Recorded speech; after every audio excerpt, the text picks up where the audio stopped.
Texas. Being my senior year, getting to come to SEC Media Day in Dallas, it's great. I told my mom, it's very ironic, so I'm very excited that I'm here, get to see the people, get to see the view from the Omni, it's great. So I really appreciate that from my head coach.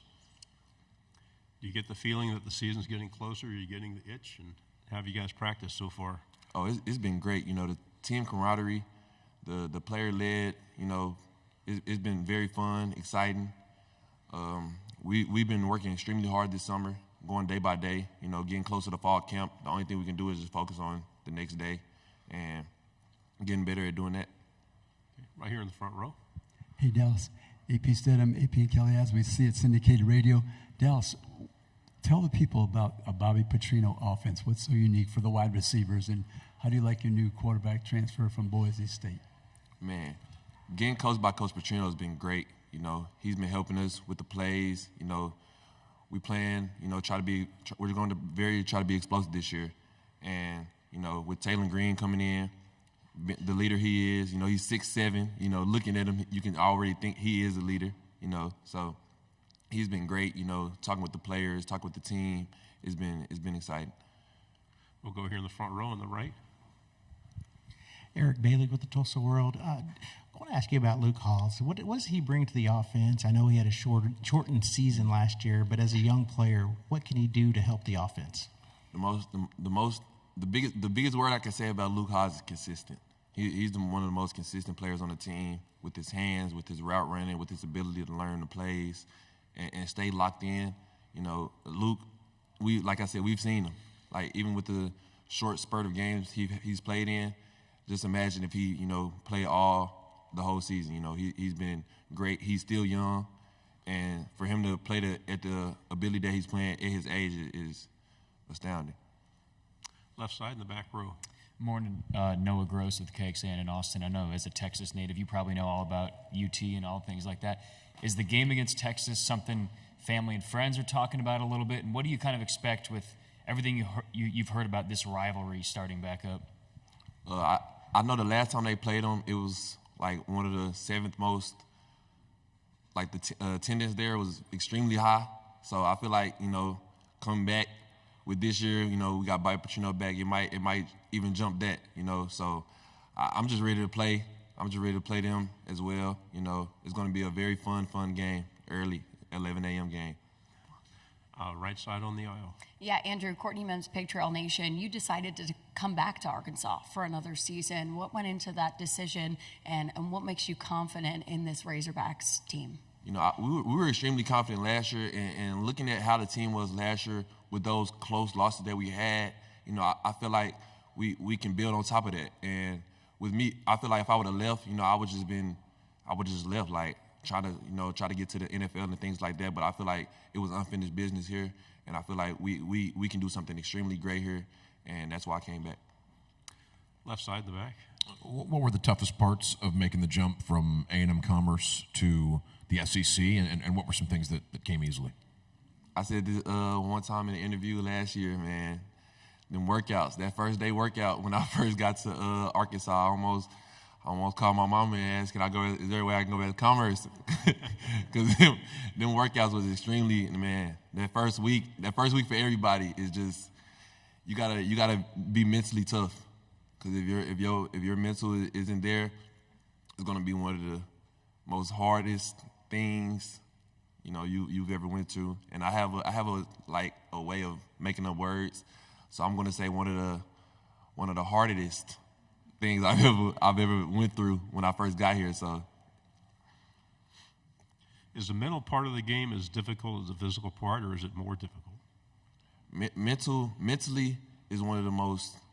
I want to say 80-90% of the game. You can work out, you can do all those things, but if you're not mentally tough, if you're not mentally there on the field, you got to think about what plays you're going through. You can be tired, and you got to think about what type of route you got to run, your depth.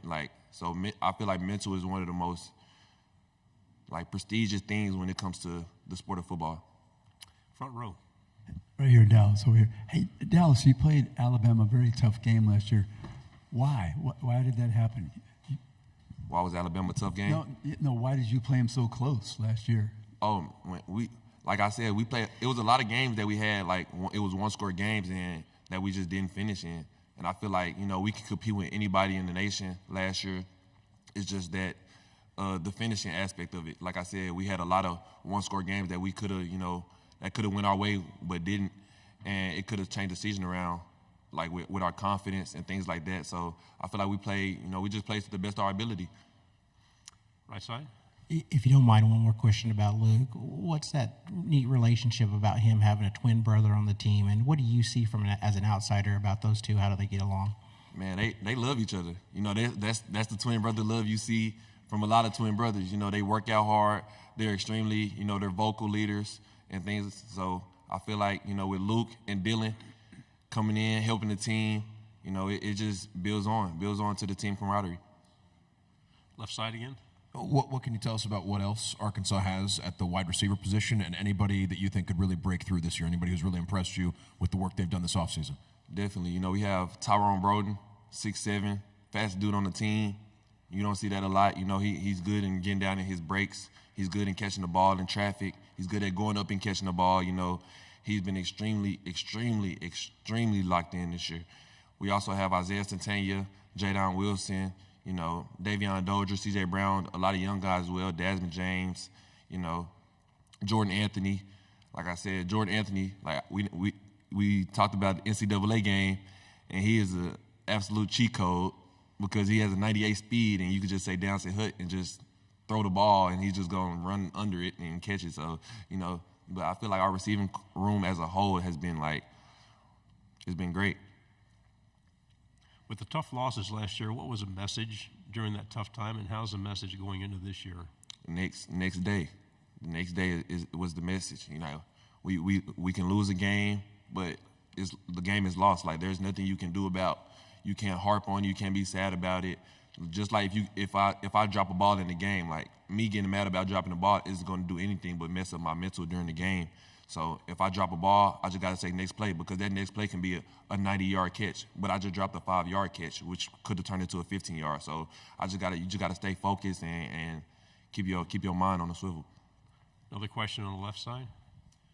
Arkansas's, I believe, their first conference road game this year is at Jordan-Hare Stadium in Auburn. You weren't on the team the last time Arkansas went to Auburn, but I imagine you've heard about playing at Jordan-Hare before. What have you heard about making the trip to Auburn? I haven't heard a lot about going down there and playing, but like I said, we had that long stretch last year, the 5 away games. So with that being my first year in the SEC, I'll be kind of used to taking the travel and playing in the away games. So I feel like it's gonna be great. It's gonna be fun. Anything else for Andrew? Got a couple minutes. He's a good talker. Okay, left side. Obviously, to get the ball, you have to have Taylor Green standing. What can you say about the offensive line and how they've improved from last year to this year to make sure that you're getting the targets that you deserve? Man, the O-line is one of the most together O-lines I've ever seen. They come in together on the weekend, 7 days a week, in the training room together, in the pool together, doing rehab together, and they're not even hurt. They just in there doing, doing rehab to make themselves better, and making themselves better is gonna, make the team better, make the offense better, and also make the defense better, because that defense has to go up against the O-line. So I feel like the O-line has took a dramatic step. We have one final question here in the front row. Dallas, what can you say about your transfer quarterback? What can you tell us about him that people will be excited when he steps on the field? Taylor Green is he's one of the most happy guys I've been around. He's ready to play. He's ready to. He loves when he messes up, because it helps him. It builds him. It builds him, and he's that leader that a team needs. Everybody can go to him, ask him a question about a route, and he knows everything. He knows you could tell he's been in the playbook, and he's locked in. Thank you very much. Good job. Thank you.